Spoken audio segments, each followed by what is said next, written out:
जो लोग थक गए,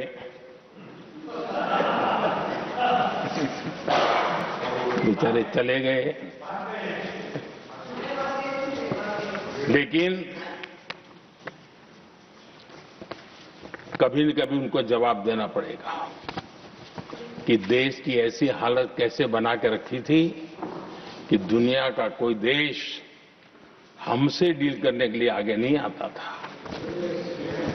आपने कोशिश की होगी, पीछे पीछे पीछे बहुत चक्कर लगाए होंगे, लेकिन किसी ने आपकी तरफ देखा भी नहीं होगा।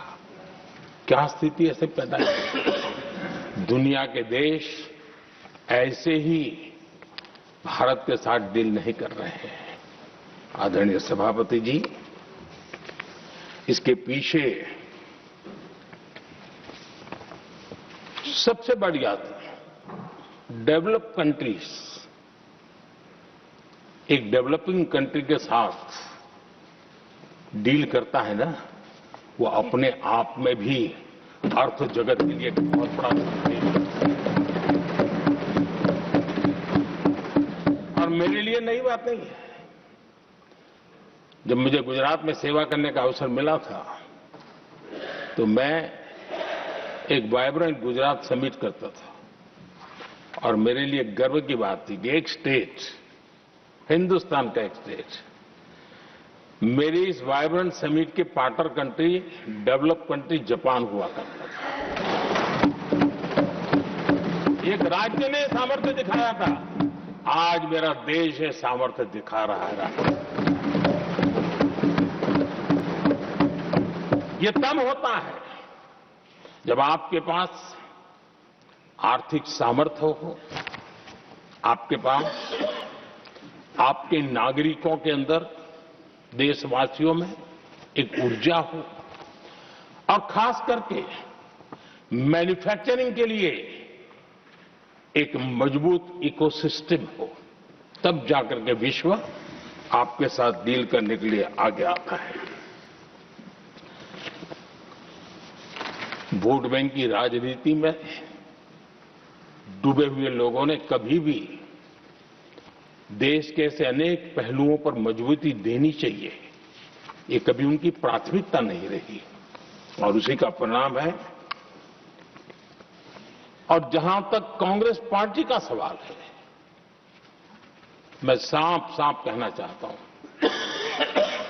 और मेरे शब्दों पे भरोसा नहीं है तो मैं देश को, लोगों को कहूं कुछ मत करो, सिर्फ लाल किले से कांग्रेस के प्रधानमंत्रियों के जो भाषण है, सिर्फ उन भाषणों का एनालिसिस कर लो, आपको साफ साफ लगेगा कि न उनके पास कोई सोच थी, न उनके पास कोई विजन था और न ही कोई इच्छा शक्ति थी। और इसका परिणाम है कि देश को इतना भुगतना पड़ा। आदरणीय सभापति जी, मैं कोटि कोटि देशवासियों का आभारी हूं। उन्होंने सेवा करने का अवसर दिया। हमारी काफी शक्ति उनकी गलतियों को ठीक करने में जा रही है। दुनिया के मन में जो उनके समय की छवि है, उस छवि को धोने में मेरी ताकत लगती है। ऐसा बर्बाद करके रखा हुआ था और इस काम के लिए हमने फ्यूचर रेडी पॉलिसीज पर बल दिया है। और आज आपने देखा होगा, देश नीति के आधार पर चल रहा है, पॉलिसीज के आधार पर चल रहा है। एडोकिज्म को हमने त्याग कर दिया है और उसके कारण विश्व का विश्वास बनता है। हमने रिफॉर्म, परफॉर्म, ट्रांसफॉर्म के मंत्र को लेकर के आगे बढ़े और आज स्थिति ऐसी है कि देश रिफॉर्म एक्सप्रेस पर सवार हो चुका है।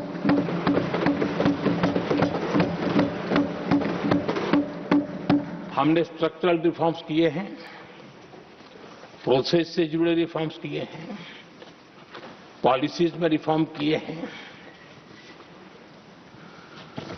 हमारा मैन्युफैक्चरिंग सेक्टर, हमारे उद्यमी ये सशक्त हो, भारत की हर चीज का वैल्यू एडिशन हो, उस दिशा में हमने प्रयास किया है और मैं आज विश्वास के साथ कह सकता हूं, आज भारत विश्व के साथ स्पर्धा करने के लिए पूरी तरह तैयार है।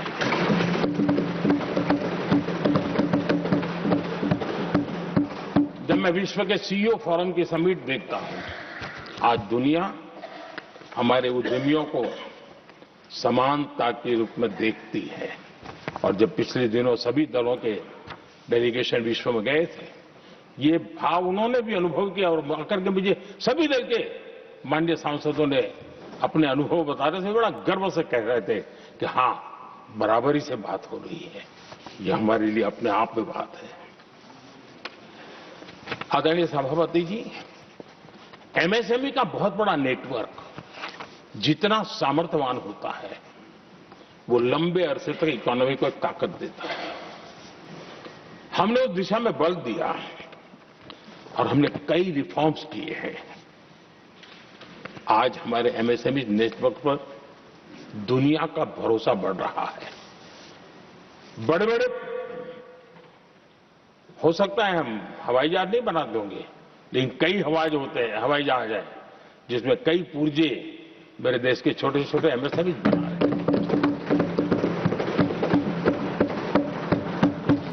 आदरणीय सभापति जी, देश में हुए इन प्रयासों का नतीजा सबके सामने है।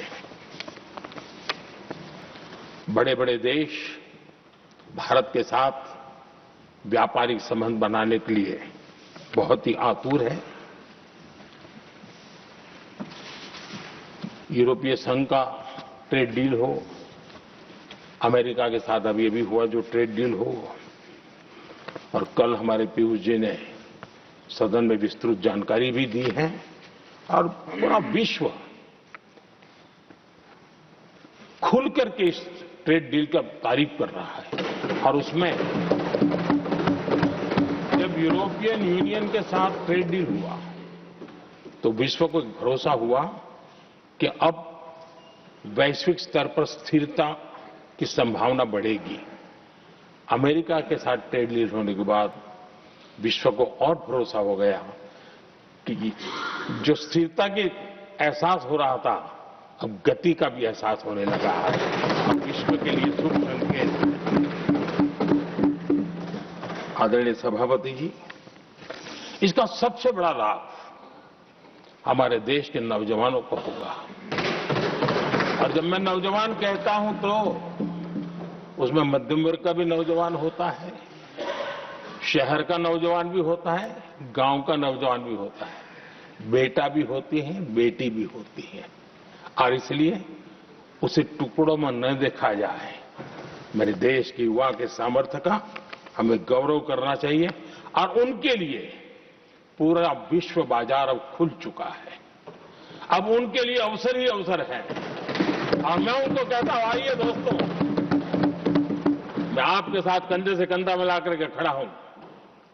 हिम्मत कीजिए, बढ़िए। देश आपके साथ खड़ा है और दुनिया आपका स्वागत करने के लिए इंतजार कर रही है। जिस प्रकार से दुनिया में हमारे युवा प्रोफेशनल्स की मांग बढ़ रही है, इवन केयर गिवर्स की मांग बढ़ रही है।